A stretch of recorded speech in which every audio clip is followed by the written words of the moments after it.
कार्यक्रम के प्रायोजक हैं पिताजी स्वर्गीय श्री नागरदास जी टिम्बडिया एवं माताजी स्वर्गीय रीवा बहन जी टिम्बडिया की पुण्य स्मृति में उनकी पुत्र वधू श्रीमती रूपा जी टिम्बडिया एवं परिवार, राजकोट, गुजरात। नमो अरिहंताणम, नमो सिद्धाणम, नमो ऐरियाणम, नमो वज्रायाणम, नमो लोये सव्यसाहुणम। ओकारं बिंदु संयुक्तं नित्यं ध्यायन्ति योगिनः, कामदं मोक्षदं चैव ओंकाराय नमो नमः। अविरल शब्द गणोग प्रक्षालित सकल भूतल मलकलंका, मुनिभिरुपासित तीर्था सरस्वती हरतु नो दुरितान्। अज्ञानतिमिरान्धानां ज्ञानाञ्जनशलाकया चक्षुरुन्मिलितं येन तस्मै श्रीगुरुवे नमः। श्री परम गुरुवे नमः। परम्पराचार्य गुरुवे नमः। सकल कलुष विध्वंसकं श्रेयसां परिवर्धकं धर्म संबंधकं भव्य जीव मनः प्रतिबोधकारकं पुण्य प्रकाशकं पाप प्रणाशकमिदं शास्त्रं श्री संयम प्रकाश नामधेयम्। अस्य मूल ग्रंथकर्तारः श्री सर्वज्ञ देवास्तद उत्तर ग्रंथकर्तारः श्री गणधर देवा प्रतिगणधर देवास तेषां वचनानुसारम् आसाद्य आचार्य श्री कुन्दकुन्दामनाय आचार्य सूर्यसागरेण विरचितं श्रोतारः सावधानतया शृण्वन्तु। मंगलम भगवान वीरो मंगलम गौतमो गणी, मंगलम कुन्दकुन्दाद्यो जैन धर्मो सुमंगलम। सर्वमंगलमांगल्यं सर्वकल्याणकारिकं प्रधानं सर्वधर्माणां जैनं जयतु शासनं, जैनं जयतु शासनं, जैनं जयतु शासनं। संयम प्रकाश नाम का ये ग्रंथ सामने विराजमान है।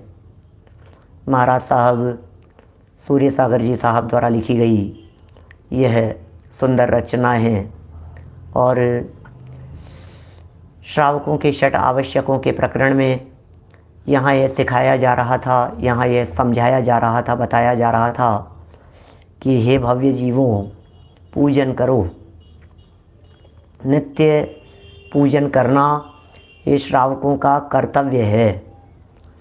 श्रावकों का कर्तव्य बनता है कि वे नियमित पूजन किया करें। जिनेंद्र भगवान की पूजन जो श्रावक नहीं करता हो वो श्रावक कैसा, इस तरह की बातें यहाँ पीछे, फिर देव के स्वरूप की चर्चा, उनकी महिमा आदि की चर्चा, ये सब बातें पीछे से काफ़ी कही जा रही थी। पूजन करना आवश्यक है, यह भी कल काफ़ी चर्चा हुई। और वह जीव, उस जीव के जीवन को धिक्कार है जो जीव अपने जीवन में पूजन नहीं करता, उसका जीवन निष्फल है। कल ऐसी मार्मिक शब्दावली का यहाँ प्रयोग किया गया था। पद्मनंदी पंचविंशतिका का उद्धरण प्रस्तुत किया गया था और कहा गया था कि जिनके जीवन में दर्शन करने का भाव नहीं आता, जिन्हें पूजन करने का भाव नहीं आता, जिन्हें साक्षात जिनेंद्र देव की स्तुति का परिणाम नहीं आता है, इसका मतलब वे जीव मनुष्य जन्म लेकर के भी अभागे हैं, उनका मनुष्य जन्म लेना बेकार है।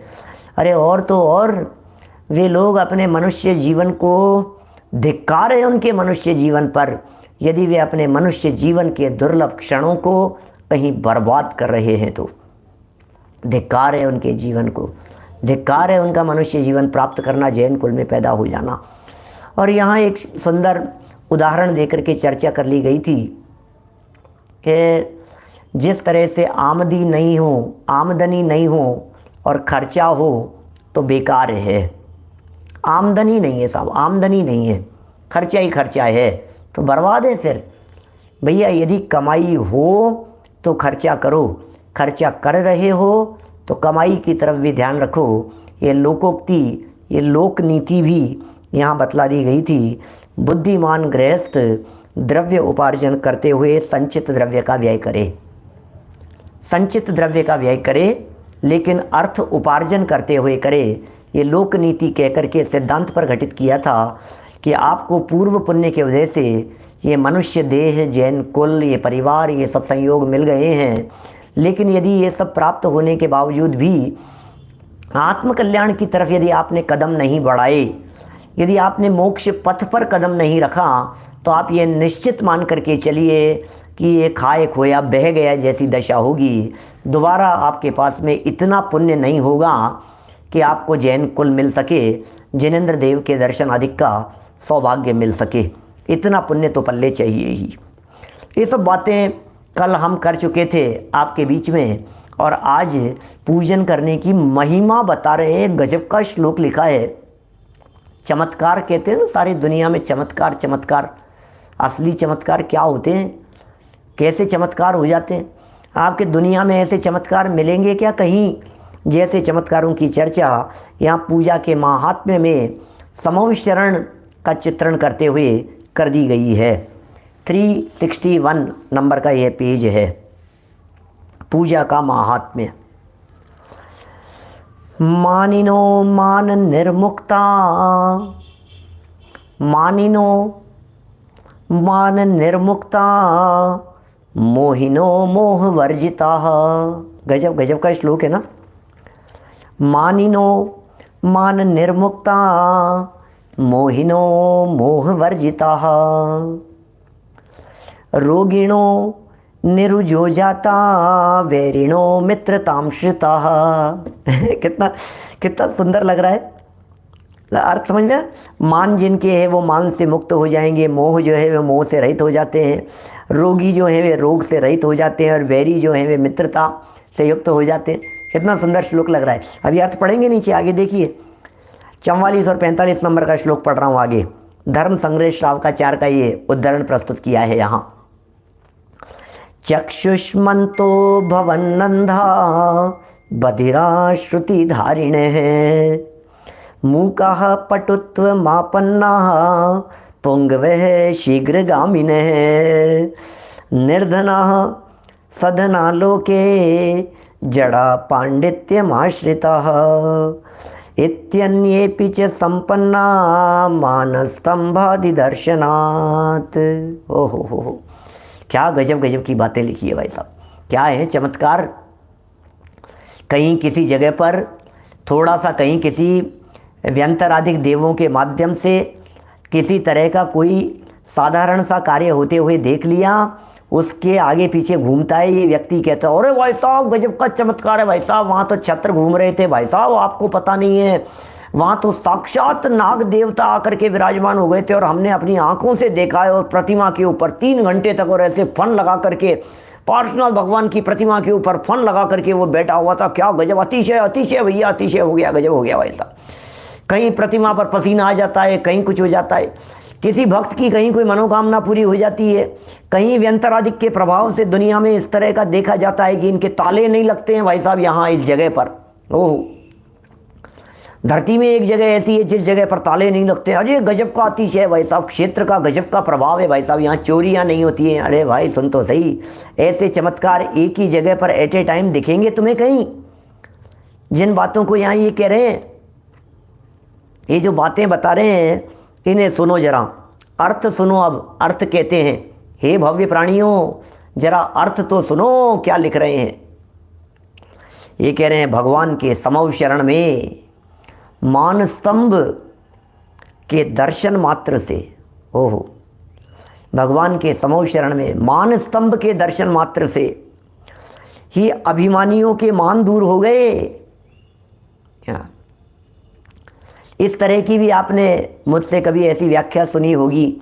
मान स्तंभ, मान स्तंभ दरवाजे पर ही, यद्यपि उनका फिजिकल अस्तित्व है उन मान स्तंभों का, लेकिन उनका नाम मान स्तंभ शायद इस परिकल्पना से पड़ा हो कि जो व्यक्ति यहाँ आता है दरवाजे पर 20,000 सीढ़ियाँ चढ़ करके इस दरवाजे पर आता है और यहाँ प्रभु के दरवाजे पर जैसे ही देखता है, अपना सारा अभिमान, अपना सारा घमंड, अपनी सारी पूर्व की धारणाएं, ये सब मानो उतार उतार करके धरते चले जाते हैं।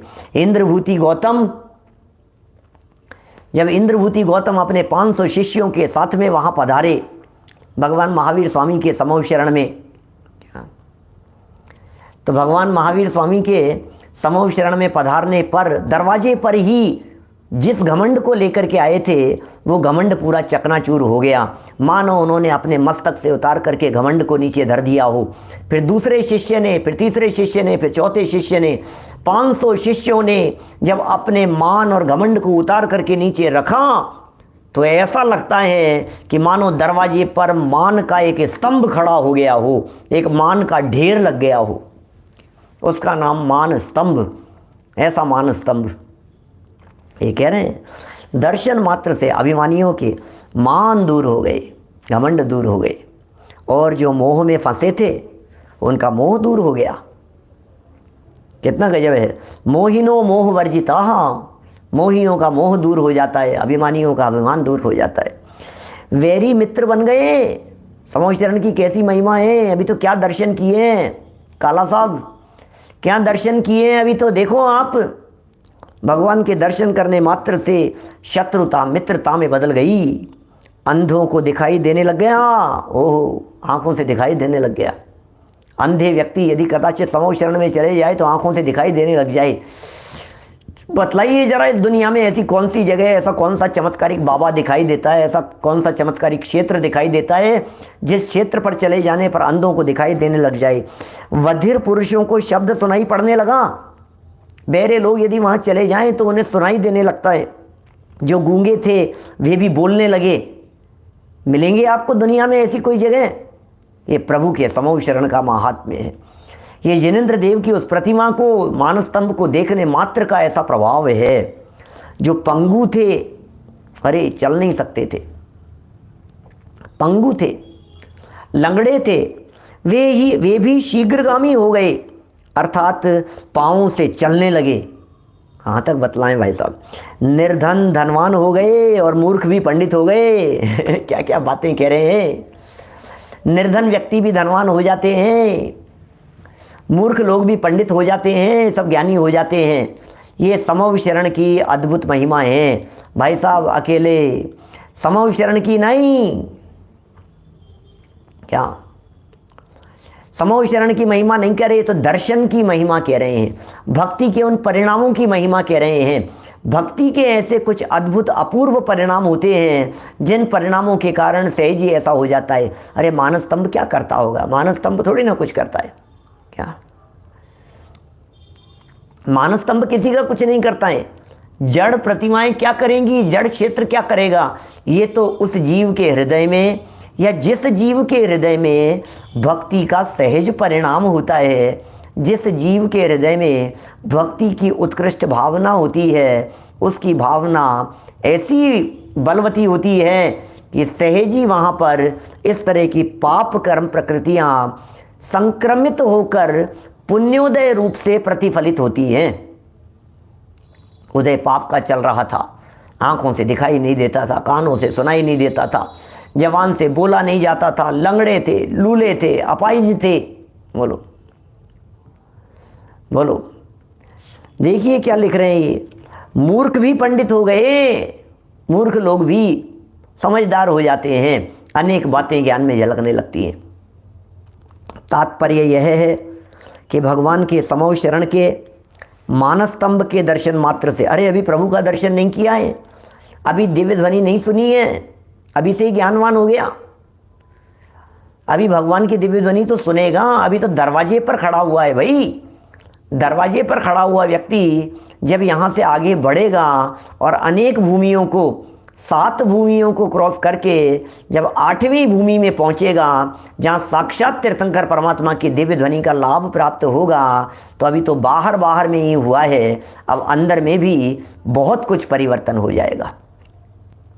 देखिए तात्पर्य यह है कि भगवान के समोच्च चरण के मानस्तंभ के दर्शन मात्र से जब असंभव कार्य भी संभव हो जाते हैं। असंभव ही है, डॉक्टर ने मना कर दिया साहब ऑपरेशन नहीं हो सकता है साहब, आंखें ठीक नहीं होगी भाई साहब। मैं जानता हूँ ऐसे हमारे परिचित, हमारी शास्त्र सभा के 2 व्यक्ति, एक बाबूजी का तो अभी स्वर्गवास भी हो गया, दिखना बंद हो गया था, डॉक्टरों ने मना कर दिया दिख नहीं सकते। एक और हैं अम्मा जी, उनको भी दिखता नहीं है, डॉक्टर कहते हैं ऑपरेशन से नहीं हो सकता कुछ भी, हो ही नहीं सकता है, कोई उपाय ही नहीं है इस तरह का। कहते हैं असंभव दिखने वाले भी, असंभव दिखने वाले कार्य भी संभव हो जाते हैं। ओहो, और देखिए क्या लिख रहे हैं, और पुण्य लाभ होता है तो भगवान के दर्शन करने से तथा पूजन करने से कितना पुण्याश्रव तथा पाप बंध का नाश होगा, स्वयं विचार कर लेना चाहिए। स्वयं ही विचार कर लीजिए भाई साहब। अरे ये तो देखने मात्र से इतना चमत्कार हो गया, तो जब भगवान की वाणी को सुनेंगे और सुनकर के अंदर में उतारेंगे तो फिर तो भाई साहब रोग नहीं जाएगा, कर्म जाएंगे। फिर तो शरीर का रोग नहीं जाएगा, अंदर का रोग जाएगा। फिर तो ये टेम्परेरी बीमारी नहीं जाएगी, फिर तो जन्म जरा मरण का रोग चला जाएगा। यदि भगवान की वाणी को गहराई से सुन लेगा, समझ लेगा, तो प्रभु की वाणी को सुनकर जो उस रूप परिणमन करते हैं, अपने हृदय में उसका अवधारण करते हैं, वे जीव तो अल्पकाल में परमात्मा बन जाते हैं। उनका तो परमात्मा बनने का पथ प्रशस्त होता है भाई साहब। उनके तो मिथ्यात्व रोग चला जाता है, उनके तो जन्म जरा मरण का रोग चला जाता है, उनकी तो स्थिति बड़ी गजब की होती है। यहाँ तो ये कह रहे हैं स्वयं ही विचार कर लेना, पुण्याश्रव होगा, पाप का नाश होगा। यहाँ पाप के नाश का अर्थ ऐसा समझना चाहिए कि पाप प्रकृतियाँ पुण्य में कन्वर्ट हो जाएगी, इसका नाम ही पाप का नाश होना है। ऐसे कहते हैं पाप का नाश हो जाता है। करो जिनेंद्र देव की पूजन भक्ति आराधना। अब क्रम प्राप्त पूज्य देव को बताकर पूजा के भेदों को उद्देश्य रूप से दर्शाते हैं। आपने सुना है, कुछ लोगों ने सुना होगा, बहुत लोग तो जानते ही नहीं होंगे कि किसके द्वारा कैसी पूजा की जानी चाहिए। बहुत से लोग नहीं जानते कौन कौन सी पूजा करता है, पूजा के प्रकार कितने होते हैं। एक ही पूजा जानते हैं अपन तो, बस जो अपन पूजन करके आते हैं। भैया जो आप पूजन करके जाते हो, क्या वो पूजन तो नित्य नियम पूजन होती है, वो तो दैनिक पूजन होती है। यहाँ जिस पूजन की चर्चा चल रही है, ये पूजन कुछ अलग प्रकार की पूजन है भाई साहब। क्या यहाँ 6 प्रकार की पूजाएं बतला रहे हैं, पूजन 6 प्रकार की। कौन कौन सी 6 प्रकार की पूजन? पूजन के 6 प्रकार। अब देखो अपन लोग फर्क करते हैं ना, पूजन अलग होता है, विधान अलग होता है। वास्तव में पूजन और विधान में कोई फर्क नहीं है, लेकिन कुछ मानसिकता इस तरह की बन गई है अपन लोगों की कि जो बड़े लेवल पर हो उसे विधान कह देते हैं, और जो छोटे ही हो उसे पूजन कह देते हैं। जिसमें सिर्फ अष्ट द्रव्य अर्घ और जयमाला हो उसे पूजन कह देते हैं, जिसमें अष्ट द्रव्य के साथ में और भी कुछ अर्घ साथ में जोड़े हों उसे विधान कह देते हैं। ये भाषा का फर्क है, बाकी ऐसा कुछ नहीं है। विधान भी पूजा को ही कहते हैं, बड़ी पूजा को विधान कह दिया जाता है। ऐसा अपना व्यवहार चलता है इस प्रकार का। देखिए पूजा के भेद और उनका स्वरूप बतलाते हैं। 6 प्रकार की पूजा। नित्या चतुर्मुख्याख्या च कल्पद्रुमाभिधान का, नैमित्याष्टान्य की पूजा दिव्य ध्वजेति षष्ठधा। नित्य गिनना जरा पूजा के 6 प्रकार। पहले नंबर पर नित्य, दूसरे नंबर पर चतुर्मुख, एक नित्य पूजन है, एक चतुर्मुख पूजन है, एक कल्पद्रुम पूजन है। इसका तो नाम सुना होगा आपने, कल्पद्रुम पूजन। बहुत सारे विधान भी करते हैं कल्पद्रुम, लेकिन किसके द्वारा किया जाता है ये कल्पद्रुम? फिर है नैमित्तिक पूजन है, नैमित्तिक पूजन। अभी इनका स्वरूप बतलाएंगे, अभी पढ़ूंगा मैं ये सब स्वरूप। नैमित्तिक पूजन, फिर है अष्टानिका और एक है इंद्रध्वज। ये पूजा के 6 प्रकार हैं। वैसे कहीं कहीं इंद्रध्वज को अलग नहीं करते, तो फिर ये अष्टानिका के अंदर ही इंद्रध्वज को शामिल कर लेते हैं। ऐसा भी कर सकते हैं, लेकिन ये सब अलग अलग हैं। ये नैमित्तिक पूजा को अलग नहीं करते कभी, तो 5 प्रकार बतला देते हैं। नित्य नैमित्तिक, इनको एक साथ ले लेते हैं। नित्य नैमित्तिक पूजा, फिर एक चतुर्मुख हो गया, कल्पद्रुम हो गया, अष्टानिका हो गया और इंद्रध्वज हो गया। तो इस तरह से 5 प्रकार भी कहीं शास्त्रों में मिल जाते हैं। 6 प्रकार यहाँ बतला दिए हैं विशेष विस्तार की अपेक्षा से। कल्पद्रुम विधान सुना होगा आपने, इंद्रध्वज विधान भी सुना होगा। अष्टानिकाय, भाई साहब अष्टानिकाय है तो आपने सिद्ध चक्र विधान भी सुना होगा अष्टानिका के प्रसंग पर। देखिए अब उल्लिखित पूजाओं का क्रमशः लक्षण बतलाते हैं। माने ये जो 6 प्रकार की पूजाएं बताई गई है, इन 6 प्रकार की पूजाओं के लक्षण बतलाते हैं, इनके स्वरूप को बतलाते हैं। देखें जरा क्या क्या लिख रहे हैं। नृपेर्मुकुट बद्धाध्यै सन्मंडपे चतुर्मुखे, एक एक की चर्चा है। विधीयते महापूजा सस्या चतुर्मुखो मह। दूसरा 6 श्लोक हैं 6 प्रकार की पूजाओं को बतलाने के लिए। अलग अलग श्लोक में अलग अलग प्रकार की पूजाओं की बात कही है। अब दूसरी पूजा की बात कर रहे हैं। पहली चतुर्मुख की बात हो गई, अर्थ नीचे पढ़ेंगे अभी अपन लोग। कल्पद्रुमैरिवाशेष जगदाशा प्रपूर्यते चक्रिभिर्यत्र पूजायां स्यात् कल्पद्रुमाभिधा। नंदीश्वरेषु देवेन्द्रैर्द्वीपे नंदीश्वरे मह दिनाष्टकं विधीयेत सा पूजाष्टान्निकी मता। अकृत्रिमेषु चैत्येषु कल्याणेषु च 5सु सुरैर्विनिर्मिता पूजा भवेत् सेन्द्र ध्वजात्मिका। महोत्सवमिति प्रीत्या प्रपंचयति 5दो स्यान्मुक्तिवधू नेत्र प्रेम पात्रं पुमानिः। स्वगेहे चैत्यगेहे वा जिनेन्द्रस्य महामह निर्माप्यते यथाम्नायं नित्य पूजा भवत्यसौ। क्या लिख रहे हैं? अर्थ देखो, अब अर्थ सुनो जरा, इसमें क्या बात कहते हैं।